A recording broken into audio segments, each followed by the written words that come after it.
Good afternoon, everyone. Welcome to the fourth day of the online seminars in psycholinguistics. Thank you for being with us today. The online seminars in psycholinguistics are promoted by the Language and Cognitive Process Laboratory, LabLing, and the Bilingual and Multilingual Language Processing Research Group, Plibimulti. LabLing is coordinated by Professor Mayusi Mota and is affiliated with the graduate program in English and the graduate program in Linguistics at the Federal University of Santa Catarina, UFSC, as we call it. Plibimulti is coordinated by me, Pamela Toassi, and is affiliated with the graduate program in Translation Studies at the Federal University of Ceará. The seminars consist of a series of talks related to language learning and processing, including the psycholinguistics of translation processes. All talks will give you certificates, and to ask for a certificate, please fill in the Google form that will be available in the link that we will post to the chat throughout the talk. Today, we have the honor to welcome Professor Bernhard Angele, from the Department of Psychology at Bournemouth University in the United Kingdom. His work focuses on eye movements during skilled adult reading and language processing. Specifically, he has been studying the effect of parafoveal preview on processing and reading performance. He uses eye tracking to study how readers process words and sentences and how attention is allocated in this process. His current research focuses on a few topics: computational modeling, saccade targeting during reading, auditory distraction, and parafoveal processing.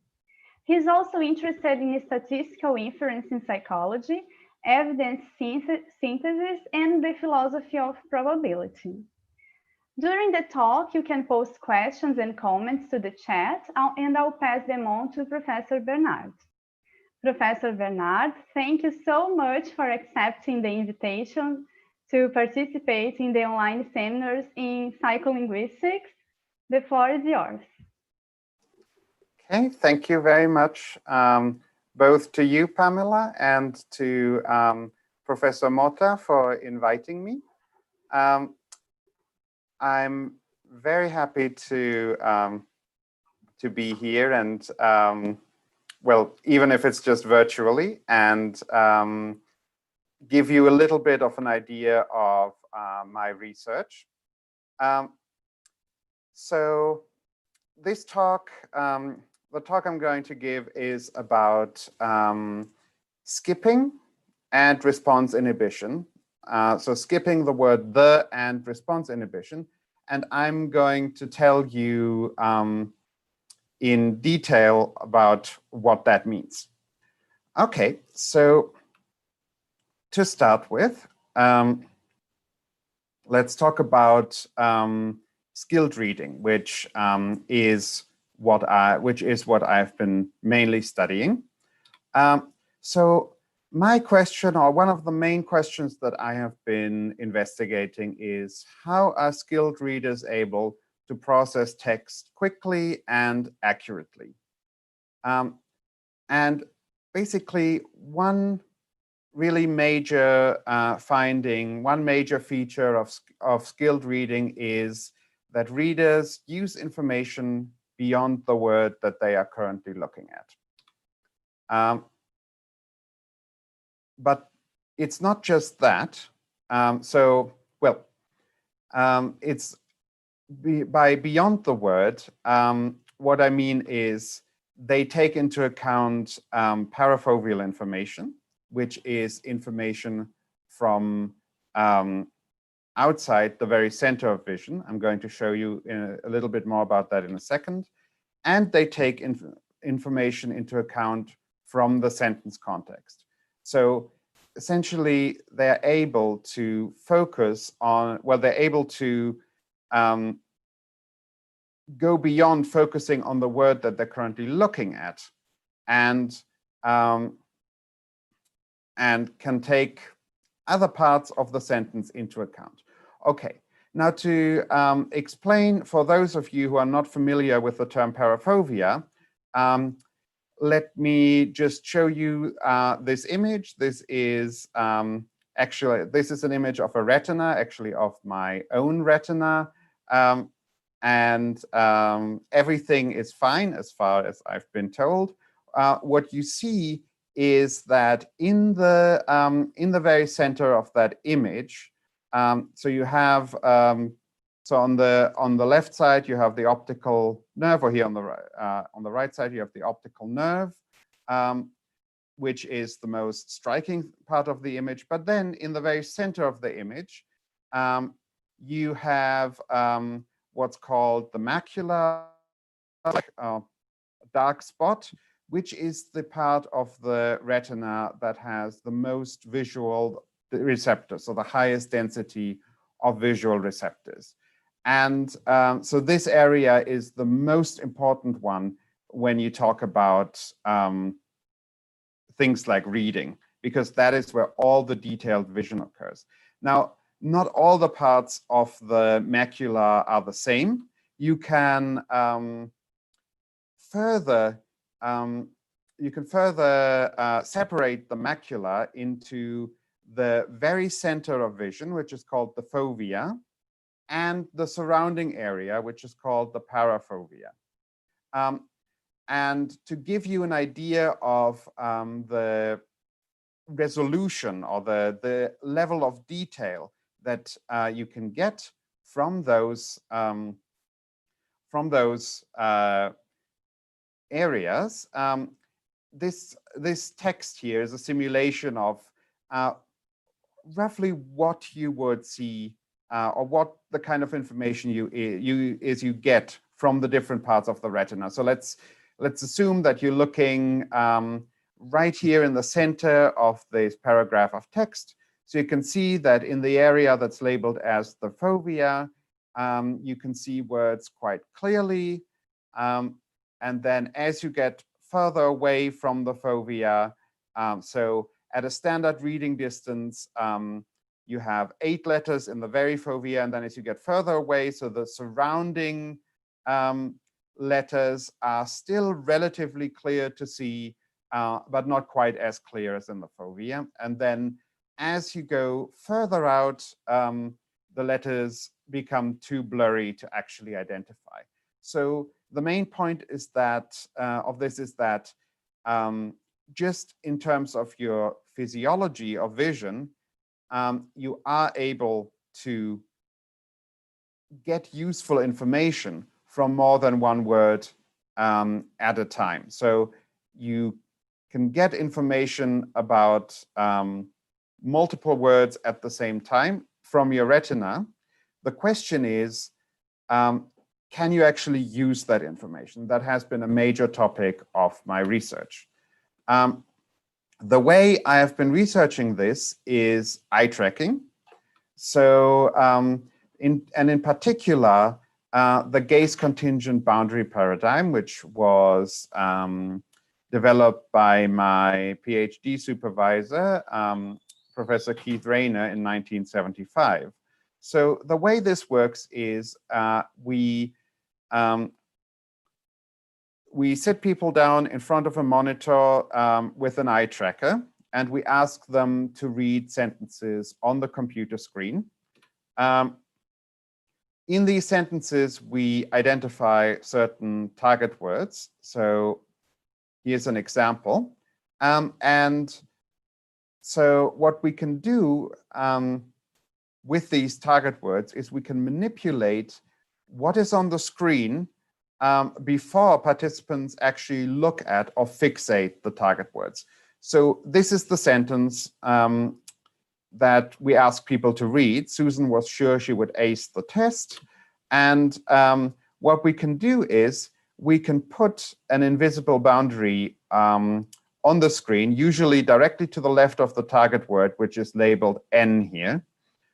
So we put this invisible boundary in, and while participants are fixating to the left of that boundary, what's on the screen is a mask like this TXG. And then as participants cross the boundary, as participants move their eyes to the target word, we replace the mask with the actual target word. And if we do this quickly enough and precisely enough so that the replacement happens during the eye movement, then participants will not actually notice that anything ever changed on the screen. So the idea now is that we can compare this kind of a presentation of the sentence where you didn't have the target word until you looked at it directly. We can compare this with a control trial where you always had information about the target word available. So in one case, we say, so in the first case where you didn't have information about the target word available, we say that preview was denied. In the other case, we say that preview was available. And now what we usually do is we look at fixation time on the target word after participants have crossed the boundary and are fixating it, right? So we're always looking at fixation time here on ACE, right? And we compare it between the trials where preview for ACE was available and where preview was denied. So here in this example, we say that, let's say that participants spent 250 milliseconds fixating ACE when preview was available, but they spent 300 milliseconds fixating ACE when preview was denied. So in that case, we would say that there was a preview benefit of 50 milliseconds, right? So just preview denied minus preview available. So we'd say that by having been able to pre-process the upcoming word, ACE in this case, participants can save 50 milliseconds when they're actually looking at this. And this is how you can demonstrate that participants actually, if you allow them to have useful information about the target word, they actually make use of it. They derive a benefit of it. Okay, now the other bit is of information is context. So skilled readers are able to take the preceding context into account when reading. So this has been demonstrated many times.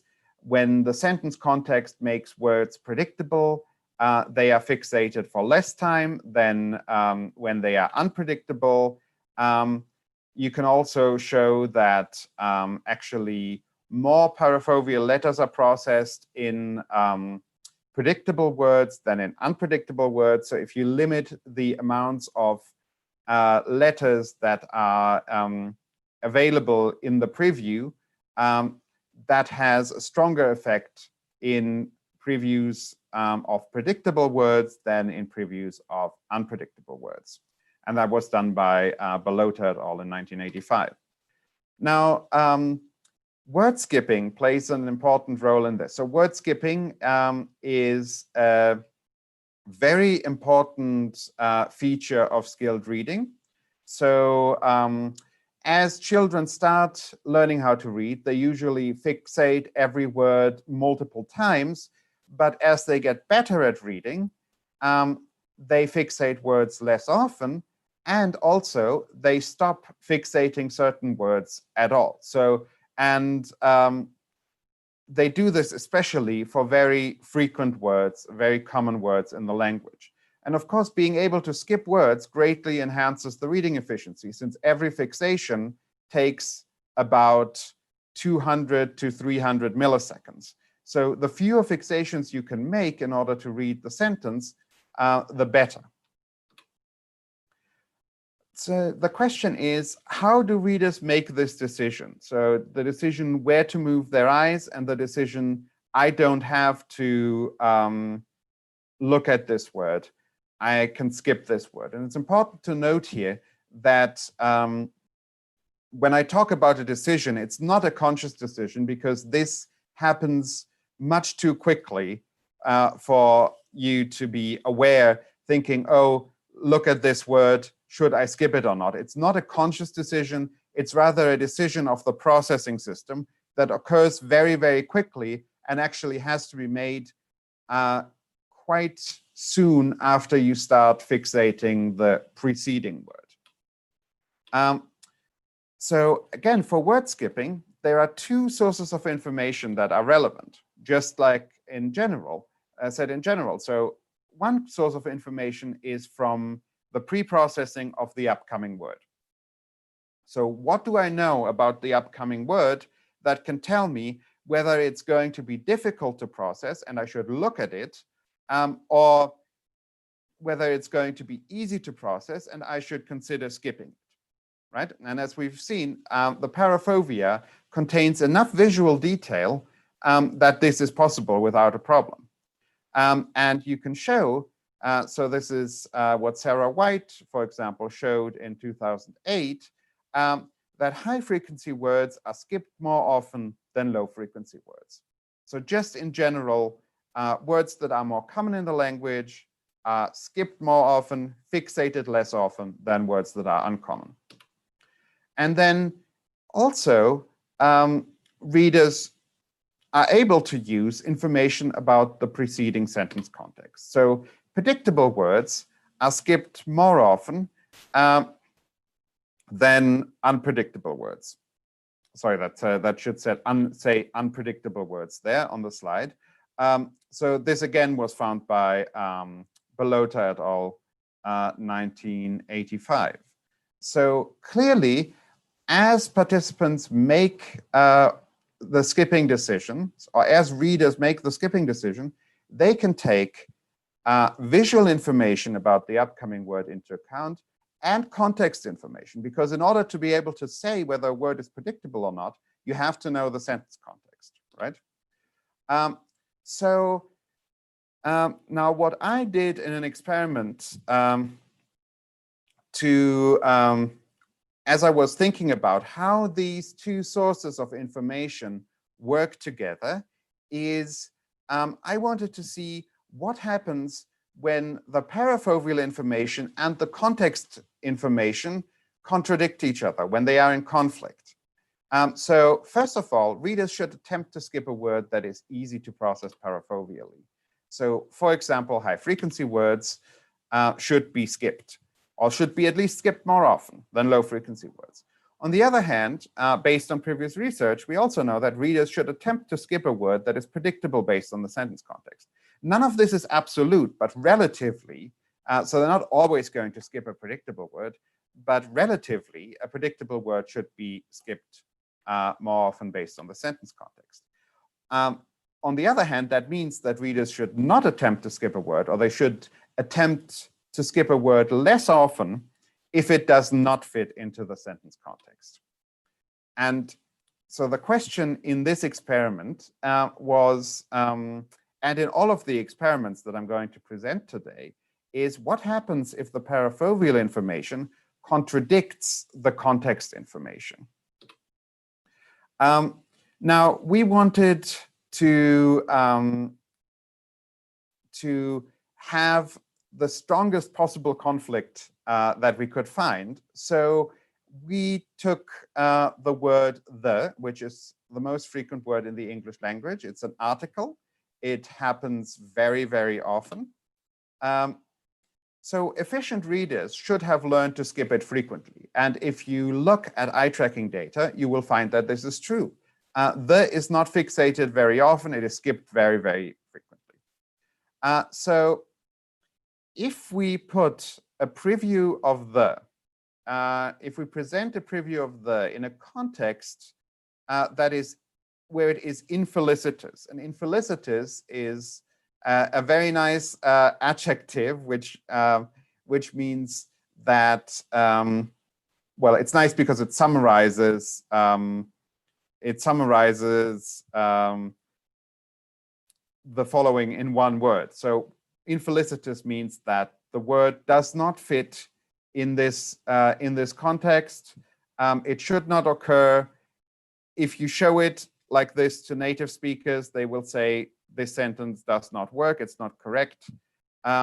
So it should be absolutely unpredictable or even anti-predictable. So the sentence by context should, if anything, bias against the word the in that location.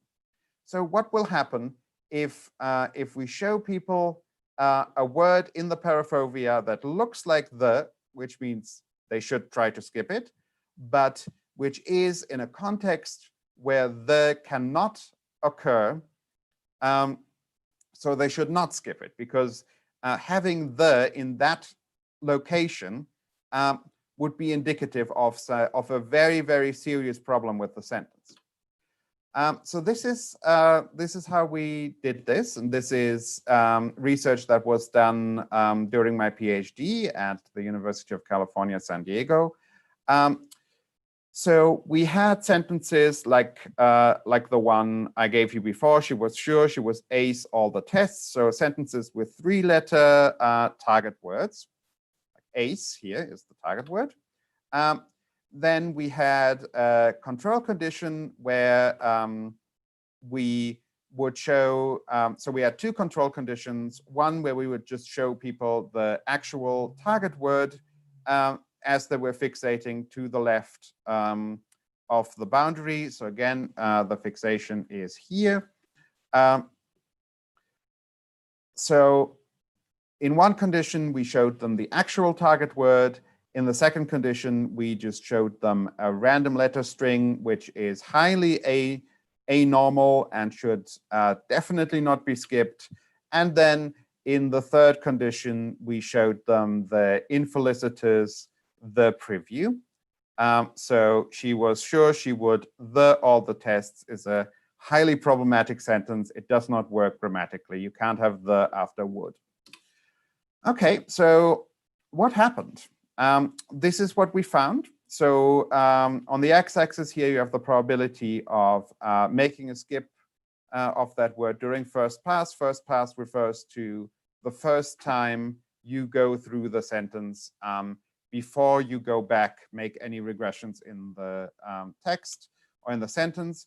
And you can see the identical word ace wasn't skipped very often. The dissimilar letter string FDA was also not skipped very often, but the infelicitous, the preview, was actually skipped quite often, so 46% of the time, even though it clearly did not belong in that location. And if we look at the consequences of doing this skipping, if we look at go past time, so go past time is the time that you spend on all of the words in the sentence from entering a word to the left to leaving that word to the right. So this includes any regressions where you go back into the sentence and try to make sense. It's essentially how long does it take you to actually integrate this word in the sentence context so that you can go past it and go for keep reading the sentence. Other authors also call this regression path duration. Sorry, and what we see is that we don't get a huge difference between the correct and dissimilar preview condition, just a bit of a spillover effect, essentially, where we have difficulty of the dissimilar word sort of spilling over to the next word. But then if the pre-target, so if the target word preview had been there, we see a huge increase in go past time on the post-target word, and that indicates that participants are actually struggling to make sense of the sentence now, where they have skipped the target word ace. So remember, at this point, what is on the screen is actually ace, right? At this point where we are looking at the post-target word, but they are still struggling to integrate ace into the sentence because they have not looked at it, because they've skipped it in a lot of the times. And if you split this into cases where the target word was skipped versus where the target word was fixated, then you can see the then you can also see the impact of actually skipping the word. So note that that of course the identical and the dissimilar words were skipped a lot less often than the preview, right? So you can see that from the error bars here a little bit. But basically, whenever you skip the word, it's going to take you a longer time to recover from it. But if you skipped a word where you didn't have a correct preview of it, then that really slows you down. You have to go back and reprocess. On the other hand, if you actually fixated the word, which does happen even for the preview, it happens more than 50% of the time, then you didn't have any problems with integration in the case of the identical and the dissimilar preview. You still have some problems if the preview had been the. Okay, so it looks like readers frequently skip a word that looks like an article, even if it is syntactically illegal or infelicitous. So is this some kind of automatic action, or why is this happening, right? So and why? So here, saying, well, readers seem to be unable to access syntactic information when processing the preview, but this is actually what we're going to look at in the final experiment that I'm presenting today. Right, so in any case, skipping these false the previews leads to massive integration difficulties afterwards. So the next thing I wanted to know about was whether this effect is specific to the. So can we use other high-frequency words instead of the false the preview? So we made a number of sentences that could either have high frequency or low frequency words, target words embedded in them. So if skipping is influenced by frequency, we should find that higher frequency previews are skipped more often than the control, where the control condition is just the identical condition. On the other hand, lower frequency previews are skipped less often than the control condition. Okay, I'm going to show you how that works. So this was done with Abby Lashley and Simon Liversedge at the University of Southampton, and published in 2014. So here we have sentences like he lost all his money on the stock market, so where the target word is all. So we put the boundary before all here. We can have a control preview that's just random letters, so that we so that we have a baseline, and then we have an alternative word, which is the low frequency matched word, which in this case is and definitely does not fit in the sentence context, as you can tell. So he lost and there is no way syntactically that works, right? So on the other hand, if we have the low frequency target word and, then we had sentence context for that too. So again, here and is the target word. Then we have a control condition with random letters and the high frequency preview. And again, massive all does not work, right? So so again, in this case, there is a high frequency word here that looks like you should maybe skip it because it is high frequency, but which does not fit in the sentence context, so you should not skip it, right?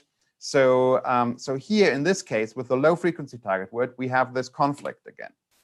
And if you look at the skipping probability, essentially, apart from the random letters, you find that whether the target was high frequency or low frequency doesn't really matter. What seems to matter in order for people to skip the target word or not is really the preview, right? So so there's a clear difference between the high frequency word and the low frequency word, both in the high frequency targets and for the low frequency target. So it really doesn't seem to matter whether the word fits in the sentence context. What seems to matter for the fixation or skipping decision is really just the frequency of the parafoveal word. And the only thing where there was a little bit of a difference was maybe the random letters condition, but then that just might reflect that, who knows, maybe they were a little bit more salient in the low frequency target condition. Okay, and if we look at if we then look at go past time, so if we look at processing difficulty, there we actually see that if you had a high frequency target and a low frequency preview, then that's going to give you a cost, but it's going to be the same as if you had random letters, right? If you had a low frequency target and a high frequency preview, then that's going to give you an even greater cost because you were more likely to skip it. And again, if you had random letters, that also gives you a cost. But the cost is highest when you had the high frequency preview. So there, that is quite similar to the situation with the. Okay, and if again, if we split, if we now split this up, so we have, if we split this up into cases where the target was skipped and cases where the target was fixated, then we we the same outcome as before. So when the target was fixated, in general, we don't have a lot of integration problems. But when the target was skipped, I mean, you're still better when you actually had the identical condition here. So in both cases, we had an identical preview, right? But the big disruption comes from having skipped the target and then realizing that the preview that you had of it was actually not the correct one. Okay, so so we can see that this seems to be a relatively general observation. We can have a similar observation, or we have a similar observation in Chinese. So Chinese does not have articles. So as you may know, Chinese is written with characters. There are no spaces between words. Chinese does not have articles, as I just said. But it still has very frequent characters, which are essentially particles or the equivalents of function words. So here you have, so the most frequent character in Chinese is the character de, which means essentially off. So if you excuse my pronunciation, if you have something like wo de, where wo is I, so it's essentially I off, means my. Okay, so so it occurs all the time. You can also you can use it for adjectives. You can use it for lots of things. So it's very, very common. And we can we can write sentences again so that we can have an infelicitous de preview. Here we have one example. So I've highlighted the infelicitous de here. So essentially what you do here is you just, while participants are fixating to the left of the boundary, which I've highlighted here, the target character here is replaced by de, and then once participants cross the boundary, this character is, so the de preview is replaced with the actual character that belongs here. Okay, so here in this case, this is actually one word. So what the sentence means roughly is that at the university, some distinguished professors roll their eyes at students who are always late. And this three-letter word means distinguished. So here, so essentially you have, you're taking the middle character out of a 3-character word and replacing it with the, which makes it definitely infelicitous. So it's as if you use distinguished and instead of sting you said off, dis-off-tished, right? That doesn't work. So that's how bad that is in this context. And what we find is that we find more skipping of the, even if it is in an infelicitous position. And we've observed this in 2 studies, one by Chuanli Zhang, which was published in 2018, and one by Nan Lin, which was also published in 2018. So together with the team of Xingshan Li. And the first one was with the team of Guoli Yan at Tianjin Normal University. The second one was at the Chinese Academy of Sciences in Beijing. Okay, so it seems that at least in the 2 languages of English and Chinese, readers do not seem to use syntactic information in order to decide which word or character they fixate. But we don't really know why, because we know that at least when you have a correct preview, then the predictability of the upcoming word does have an influence on whether it is skipped or not. So is the issue that readers don't have access to the context information at the point where they make the skipping decision? Or is the problem maybe a response conflict? And this is what we investigated in the most recent experiment that I'm going to present, in the latest experiment. So these kinds of response conflicts where you have 2 sources of information and you have to essentially ignore one. So 2 conflicting sources of information, you have to ignore one and go with another one. These have been studied for a long time. So these are tasks that have been designed to measure how participants inhibit irrelevant information. And prominent examples of these tasks have been the Simon task and the flanker task. And I'm going to show you some examples how they appeared in our study. So in the flanker task, you get presented with an array of arrows, and you have to, on the screen, and you have to respond to the center one. So here you have to press the Z key if the arrow points left, and the M key if it points right.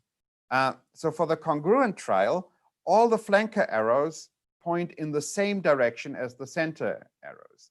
In the incongruent trial, the flanker arrows point in the opposite side to the central arrow. So there you have to ignore the information from the flankers here and just go with the information from the central arrow on the screen.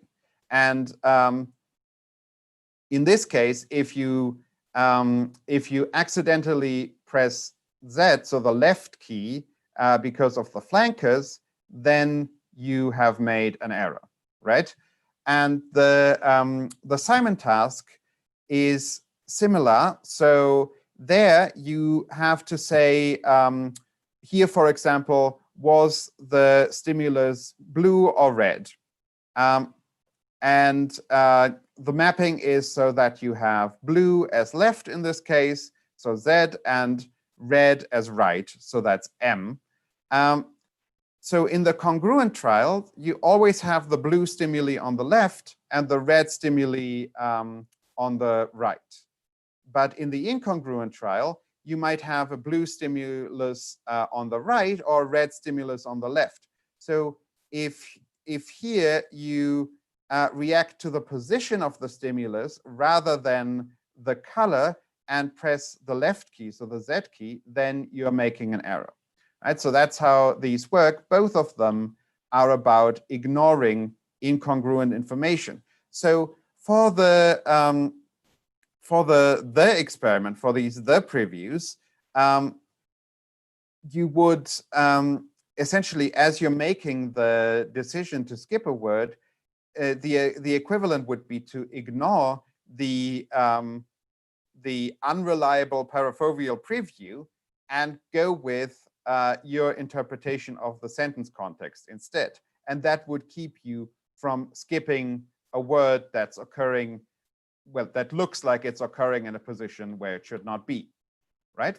So this is a study that we did that I did together with José Francisco Rocavado and John Andoni Duñaveitia at the Universidad Nebrija in Madrid. And the data that I'm presenting now were collected when José Francisco Rocavado was visiting Bournemouth University last autumn. So we wanted to know, is there a relationship between performance in these kinds of response inhibition tasks and skipping of infelicitous the previews? The idea is that maybe if you are better at dealing with conflicting inputs, if you're better at making the correct decision and focusing on the relevant information, like the central arrow in the flanker task or the color of the stimulus in the Simon task, then maybe you're also better at using the relevant information, which is the syntactic information, in order to not skip a word that you shouldn't be skipping.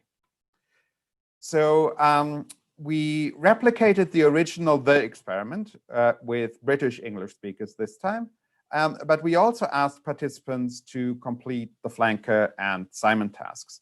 And we calculated a combined inhibition measure from the two tasks, which is the average of incongruent minus congruent reaction time. So basically, on average, how much did having incongruent information slow this particular participant down? And then we tried to correlate that with the effect size that you show for skipping the infelicitous the previews. Okay, so the way that this works was, again, we have the gaze-contingent display change paradigm. So again, there's a control condition, which is the one in red below, where you have the target word on the screen at all times, and then you have an experimental condition where you have the on the screen while you're looking to the left of the boundary. Okay, so, and here again is the procedure where this is this thing here is the eye. So first you look at the center of the screen, then you have a fixation target that triggers the sentence while you're reading the sentence up to the boundary. In the condition, you have the on the screen here, and then once you cross the boundary, it gets replaced with the target word. And of course, in the identical control condition, the target word is always on the screen. And then you get a comprehension question. And what we find is, so this is a more modern experiment, so we have some more modern plots. What this is called a rain cloud plot. So you have here you have the raw data. So these are the this down here are the mean skipping probabilities in the condition for each participant, and down here for the identical condition for each participant. Then above it we have we have a density curve that shows us sort of the shape of the distribution, and then here in the middle we have a box and whiskers plot where this thin line shows us the mean, that thick line here shows us the median, and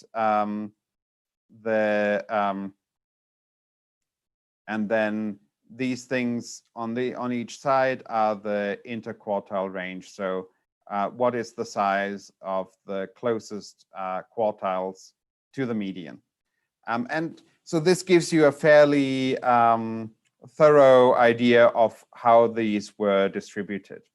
Okay, but the main thing that I want you to focus on here is that the proportion of target words skipped was much lower in the identical condition with 41% than in the preview condition. And again, in the preview condition, they always saw the word, the preview in an infelicitous condition, just like in the first experiment. So we replicated the skipping effect, the infelicitous, the skipping effect. Now, if we look at fixation times, we have, so here, instead of having probabilities by participant, we actually, each dot is actually one trial. So we have, if we look at actual fixations on the target word, we see that if the preview had been then we've got a slightly higher gaze duration. So gaze duration is just the sum of first fixations and all refixations on the target word. So you've got higher gaze duration than when the preview had been than in the identical condition. But this is essentially, it's not such a huge difference. So this is essentially just a standard preview benefit effect. If you had the preview benefit, if you had the correct preview, then you are going to stay a little bit longer. And then if we just look at total viewing time on the post-target word, in this case, so just how long are you looking at the post-target word, including all refixations on that word, then we also see that actually you don't spend that much longer on the post-target word in the condition than in the identical condition. So we don't see a huge amount of disruption, but we do see disruption when we had the infelicitous condition. So essentially, we are replicating what we found in the first experiment. And now the really interesting bit is, do we have an interaction between the size of the skipping effect and the inhibition score that we calculated for each participant? So here, each dot is a participant. And on the x-axis, we have the inhibition score. On the y-axis, we have the skipping effect. And you can see there is a slight, so the skipping effect being the difference in how likely you are to skip the infelicitous compared to the identical control. And you can see there is a very faint sort of trend saying that, well, if you have more problems with incongruent trials, so if you have a higher inhibition score, then you are more likely to skip infelicitous. But as you can see from the huge confidence intervals around this line, this is not significant. So we have no evidence for an influence of this inhibition score from the Simon and the flanker tasks on the skipping. And actually, the effect size is so small that if we calculated something like a Bayes factor, it would probably show evidence for the null hypothesis that there is no influence rather than against it. Okay, so in summary, so there is previous evidence from other studies that response inhibition can influence the quality and speed of decisions, although they are conscious decisions in this case, in the flanker task and Simon task. We found that this is not the case for the automatic skipping of short and high frequency words, at least for So this may indicate that oculomotor control is just fundamentally different from other kinds of motor control, and that oculomotor decisions are fundamentally different from other kinds of motor decisions. And it is also possible that as you make skipping decisions, you only have access to certain amounts of info or certain kinds of information. So you might have access about information about how difficult it is to process the upcoming word, but you don't seem to have access to information on the sentence context. Maybe it is just not available to the oculomotor system at this point. So rather than it being a response conflict, there wouldn't even be a conflict in this case, because you simply only have one source of information. Okay, so thank you very much for listening. And if you have any questions, you may, well, you have probably already posted them on in the chat on YouTube. But keep posting them. I'll be very happy to answer as many as I can. Thank you. Thank you very much, Professor Bernhard. It was a great talk. There are lots of compliments in the chat. Many students are saying it was a great talk, and there are lots of questions. If we don't have time for all of them, I'll try to pick one or the other, okay? Okay. So can we start the questions and answers session? Yeah? Please. So the first question is from Danielle Santos Vicentiner. You know her from STEM, yes? Hello. She says, Professor Angele, does the length of the word also predict skipping? Yes, definitely. And so that is why I mean, in general, longer words are lower frequency. There are some exceptions, but they are correlated. But even if you take word frequency into account, longer words are less likely to be skipped. Yeah, just also because it is more difficult to make a long eye movement. And also, this word will stick further into the parafovea and possibly even go out of it if it is very long. So yes, so if we did this experiment with 4-letter words, we would probably see a lot less skipping. Yes. Okay, the next question is from Ana Fontes.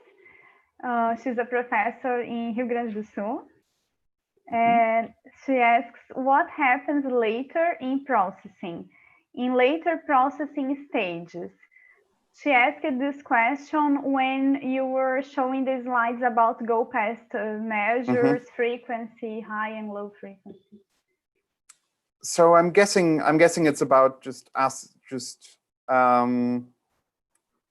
what is happening during this processing stage, right? So what we think is happening in this later processing, so that where we observe the effects in go past time, is that readers attempt to integrate the words that they have read into the sentence context. And if there is a problem with integrating the words into the context at that point, then they might stop their current reading progress where they are getting new words, and rather move their eyes back into the sentence, what's called a regression, to reread parts of it and find out what went wrong.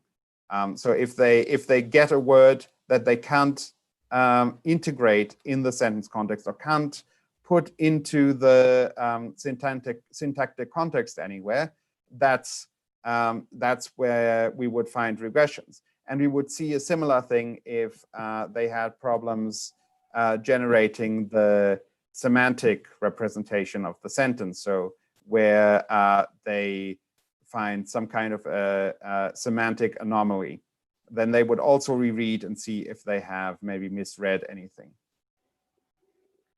Okay, thank you. Third question from Pedro Ricardo Bin.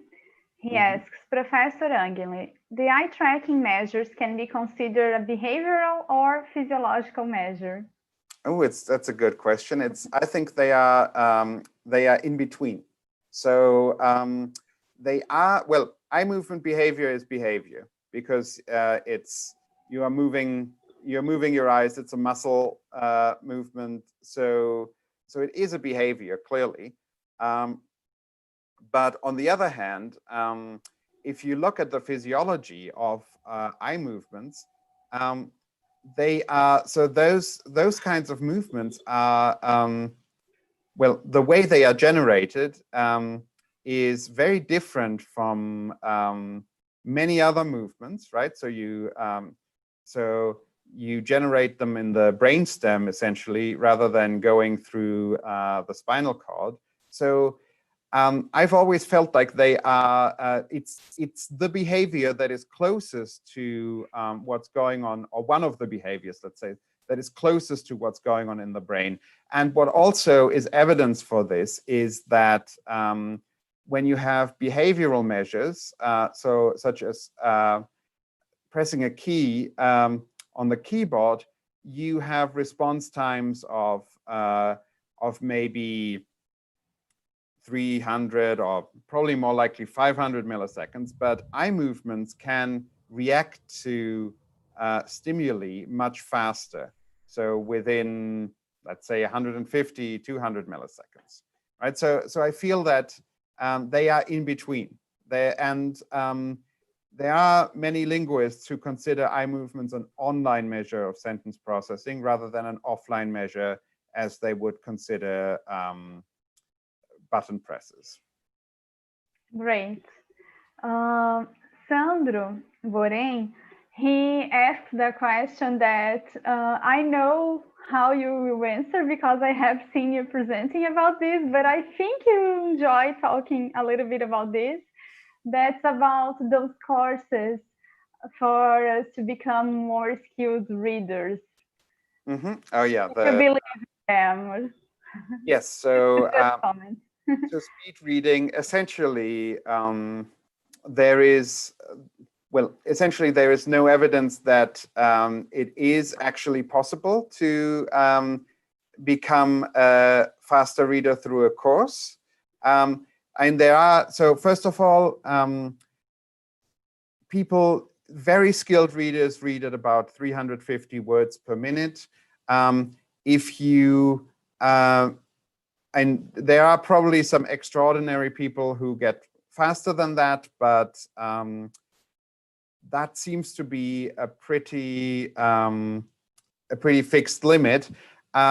Some of these courses promise reading rates of something like 1,000 or 5,000 words per minute. And I think that is simply unrealistic, since probably, I mean, reading is already a lot more efficient than listening. With listening, you get fewer words per minute than reading. So reading is already sort of straining, or is putting a higher strain on the language processing system in a way, which we are fine with, right? But now, if you're saying that suddenly you can identify 5,000 words per minute, that is so much more that I think it's unrealistic. What research on these courses so far has shown is that what they teach is something that's more like skimming. So, and if you look at people's eye movements, that's also what you see. So they teach to make fewer eye movements. And of course, if you make fewer eye movements, you're getting through the text faster, but you are also getting less information. And to a certain extent, if you're a very experienced reader and you know the language very well, you can fill in the gaps a little bit or a great bit with your existing knowledge. But there is always the chance that you miss something unexpected, and that you and that there are things that you can't fill in. And so what these courses also do is that often you keep practicing on the same text. So then, of course, filling in the missing information is not a problem because you know it already. But if you need to read a new text, and especially a very complex text, then where even a skilled reader would slow down probably, then the strategies that you learn in speed reading are not going to help you. So essentially, you especially if you're spending money for it, you're spending money to get better at skimming texts, which is probably something that you already do quite well without instruction. And it makes you feel better about skimming, but that may not reflect the information that you actually get out of it. There are always people who say that subjectively it feels like they understand a lot more, but at least in experiments, that hasn't been confirmed yet. Thank you very much for this answer. So can we go on with a couple more questions? Of course, yeah. So João Luiz Coelho asked, Professor Angele, are there benefits from the parafoveal processing for the word right after the article, N+2? So that is also, there's been a lot of research on that. The answer is maybe. So there has been a lot of research on that because it is considered it's considered theoretically important because it can distinguish between serial and parallel models of word identification during reading, where the serial model says that you have to identify words one by one. So you can only shift your attention to the next word once you have identified the current word, and a parallel model of reading where you say that you are identifying multiple words at the same time. If you're identifying multiple words at the same time, in theory, there should not be anything keeping you from starting to process the upcoming word while you are still looking 2 words back, right? If you are having a serial model, then it would mean that you would have to finish processing the upcoming word in order to start processing the word after that. So it would be less common. In practice, the two are almost indistinguishable because since the second word to the right of where you're looking is already pretty far in the parafovea, you're going to be, even if you could process it, it's going to be slightly, well, blurry. The quality is not going to be very good. And that means that if you can process it, you're probably not going to process it very fast. So, so that if there's a benefit, it is probably very small. That being said, my former PhD student, Martin Vasilev, and I did a meta-analysis. Well, mainly he did the meta-analysis. I helped. Did a meta-analysis on all the studies on preview benefit for the second word to the right of fixation for word N+2, and found that overall there was evidence maybe for a very, very tiny preview benefit on the order of like 4 to 5 milliseconds, where for the first word to the right of fixation you have 30 to 50 milliseconds. So if there is such a thing as pre-processing the second word to the right of fixation to the point where you get a benefit, then that benefit is very small. Thank you. So another question is from Jakob. I think you also met him here at UFSC.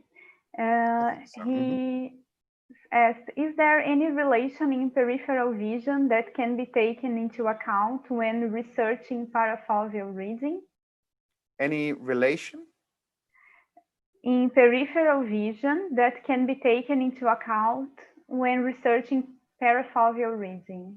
I'm not quite sure what you mean by relation and peripheral vision. I mean, so what you... I think he means if there is any relationship with our peripheral view. Oh, okay. For parafoveal reading, right? With the quality of the vision. So essentially, there's a very interesting study by Sébastien Mielet, who was at Bournemouth University for a while and is now at Wollongong in Australia. So he did an experiment where he actually presented the upcoming letters with magnification to counter the loss of visual acuity in the parafovea and the periphery.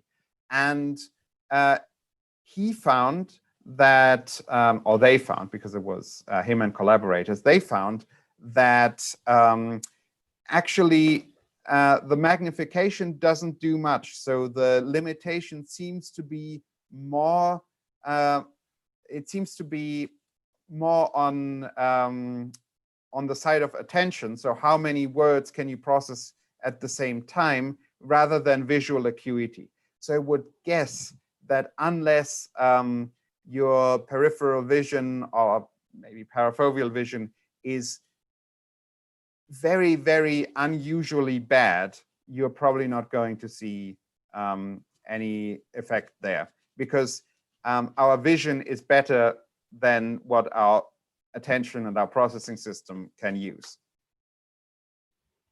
Great. We have lots of other questions. It's okay. I'm happy to a little bit more, right? do as many as possible while you have still time. Well, I have. Okay. So Robson Ribeiro asked, Professor, does lexical neighborhood density also affect word skipping? Are function words more often skipped than content words, or vice versa? Two questions, actually. Yes. So so function words, definitely, yes, they are skipped more often, and that is just because they are more frequent. And it would be very hard to study if there is an effect in the frequency, because there are almost no function words that are low frequency, right? Because they are function words, they are high frequency. They are used very often, right? So in terms of orthographic neighborhood size, that is a very good question. I'm not completely sure if it has if this has been studied. I would have to do a quick neighborhood search. Or also, in 2 weeks, you can ask the same question to Tim Slattery, because he's done more on orthographic neighborhood size, so he can maybe answer it off the top of his head. Great. So Katerina asked, what cognitive model of executive function, inhibition included, do you use? And yes, sorry. A second question. And what could be the contribution of other aspects of executive function, updating, etc., to skipping? Okay, so so we didn't really have a very explicit model of executive functioning in mind with this. We just wanted to see if we can make any kind of connection between measures of inhibition and word skipping. So I mean, I guess the problem is that how do you apply something like executive functioning to a task that is completely unconscious and extremely fast, right? So if anything, we were thinking more about well, aspects like maybe unconscious conflict resolution on information, rather than what you usually would call executive functioning which is mostly conscious, where you are consciously able to select things and keep track of things and keep track of what you are doing. So I think that because everything happens so fast during reading, it is hard to say really what the role of executive functioning is then. Then of course, when you get to later stages of processing, like syntactic integration and especially making sort of a mental model of what the sentence says, I think there it is there's definitely an influence of executive functioning, and also there some degree of executive functioning and attention is critical. So there is the phenomenon of mindless reading, where you move your eyes across the text. So you're doing the low-level stages of reading, but then afterwards, you don't really remember what the text said. And I think that seems to be a lack of executive function, or a lack of being able to actually move the information. So actually build a detailed enough semantic model of the sentence, interpretation of the sentence, and then move it into memory. And that's so in that aspect is where I think executive functioning comes in more. And this is also more related to what you normally understand, but it's because this now refers to conscious processing. So can you consciously say what the sentence was that you just read, right? And if you're unable to, then there's a problem. Word skipping, I mean, when you are reading mindlessly, you are still skipping words, right? So there are some differences. So the word frequency effect is reduced in size. So there's some idea that that maybe you can actually detect if someone is mindlessly reading by seeing whether they are staying longer on low frequency words, so sort of depth of processing. But there's clear evidence that the processing system can just go through the motions for quite a long time of like low-level processing without your executive monitoring actually noticing that you're not getting the interpretation of the sentence. Great. So lots of questions. Well, I think I'll pick two and then we finish, because there are too many, unfortunately. Elisangela, Professor Elisangela, right? Hello. She asked, what do you think about adding a condition to your study, in which you would build phrases after the boundary with frequent words and low plausibility words, like garden path? And then she continues, in this hypothetical condition, the syntactic processing would be affected by the phrase after the boundary would not be ungrammatical. What predictions could we take from such ideas? So, do you want to repeat? So I think I got it. I think the idea is to put now, I'm not completely sure if the idea is to have the preview of the ambiguous region in a garden path sentence or the disambiguating region. It should probably be the disambiguating region, right? Because that is where you would actually see the disruption. So the question would be, so if you had a word, well, I would almost say from what we've seen with you probably should not be able to detect even that there is a problem with the disambiguating word until you are looking at it, right? because it seems so. At least in your skipping behavior, it should not have an influence. If you're unable to detect the very, very strong syntactic irregularity with there, then you are probably also unable to detect the weaker syntactic irregularity in a garden path sentence, right? But I think it is a very interesting idea, and yeah, I'd be happy to hear more about it. So feel free to send me an email. So another question by a colleague from UFSC, Maria Cristina Fonseca. She asks, she says, the article in English doesn't carry much information. It doesn't carry number and gender, for example. Do you think this skipping behavior would happen in other languages as well? Chinese doesn't even have articles. Yes, so I think it probably would, but this is something that we are working on. So if the pandemic hadn't happened, then Juan Francisco, he would already be collecting data in Madrid on this. So trying this with in Spanish, with where you have at least grammatical gender information in the articles, right? So to see if there's anything different about that.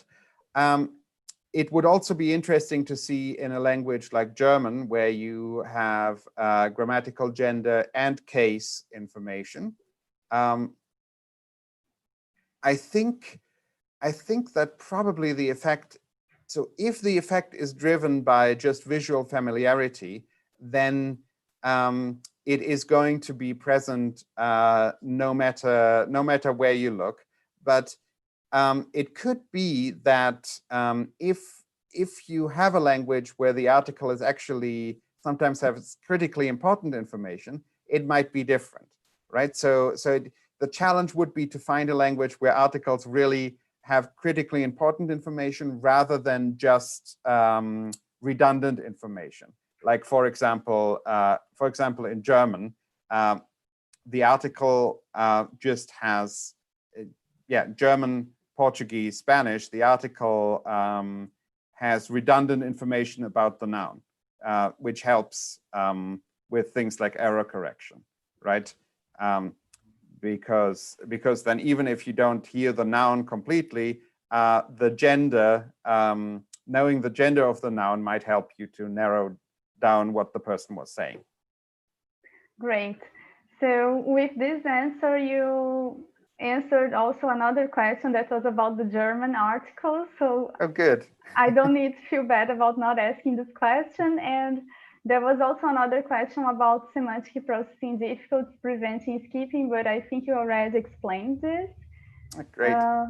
And I think there are just two other things. I said I would be done with those two questions, but I don't want anyone to be sad. Problem. So just two aspects. I will not read the entire question, but two aspects that I think you could mention. One would be about homograph words, like interlingual homographs or intralingual homographs, how they influence reading. And the other question would be about how does skipping occur with children learning how to read or with foreign language learners in the process of acquisition. So two aspects that you could briefly comment so that no one gets sad. Well, so on the interlingual homographs, of course, I would have to refer people to your own research on the topic and to, well, the study that we did together that we have to actually publish, but which we've presented at a number of conferences now. So where so the idea there would is always, if you are familiar with a word from or a homograph from multiple contexts, from multiple language contexts, will that make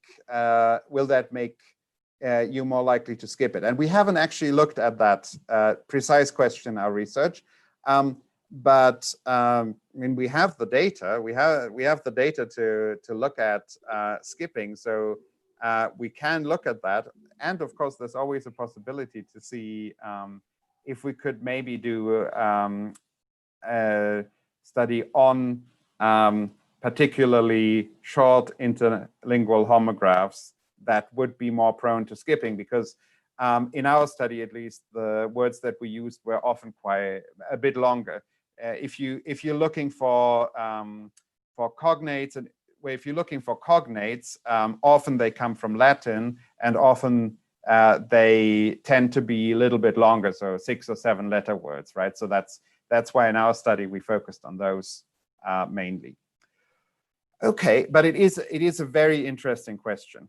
And then the second question about skipping in children. Now, I have not done any research on this, but my understanding is that essentially, as I said, skilled readers, so skipping is essential for skilled readers. And I think that as readers get more skilled, they will start skipping more. So as I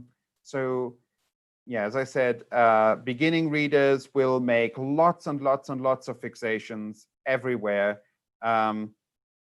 as they're just trying to read words letter by letter, just going very slowly. And then as they get better and better, as they get to the point where they can also just identify words as a unit rather than